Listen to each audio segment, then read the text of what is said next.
Hey there, Ashley, allthingsdentistry.com. So getting back on the horse here with doing some videos. I love it, and just slowly making my way back. Regardless, I really appreciate you joining me today. What we're going to talk about is endodiagnosis. Now, I've been doing endo for strictly limited my practice for about the last 5 years, and I've learned a lot, and we've done a lot of teaching with my colleagues and I. And you know, I always talk about endodiagnosis as one of the most important things, and it totally is. Now I've just, you know, you can go ahead and crown a non-vital tooth if you haven't done the endodontic testing. It's easy to do. You could take the PA radiograph, tooth has a large restoration, take the radiograph, do an endo test, and you then just crowned a perfectly necrotic tooth. So doing some of the endodontic testing, especially when the patient presents with pain, is obviously critical. But sometimes we always forget those little questions that, you know, when the patient leaves, you're like, I should have asked them. So a mentor of mine actually a couple years ago gave me this checklist. Let me spin you around. I don't think I can. Okay, so we got rotated, and here's the checklist. It's 3 pages, 1, 2, and 3.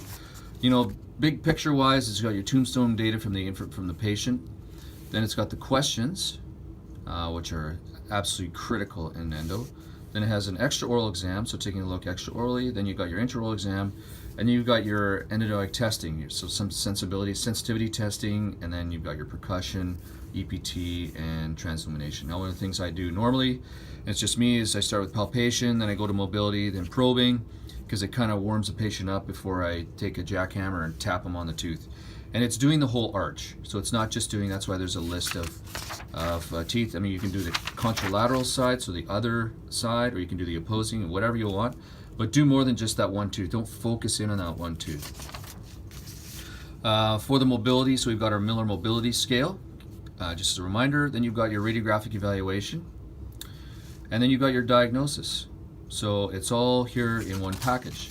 Now, one of the great little reminders on this page, the last page, is words commonly used to describe odontogenic pain and words commonly used to describe non-odontogenic pain. Now, I'd say infrequently we get cases like this and you're kind of like, it doesn't seem like it's potentially odontogenic. So it gives you characteristics of both. So if it is odontogenic pain, then here's some characteristics. If it's not, then the characteristics are here. And you know what? The beauty with endo is that you can always wait, because sometimes a proper diagnosis may just require more time.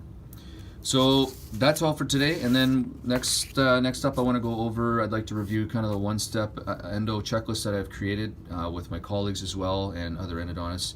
And it really gives you kind of it's not a recipe, but it gives you a guideline, a framework from which you can slowly start making your own. Cheers.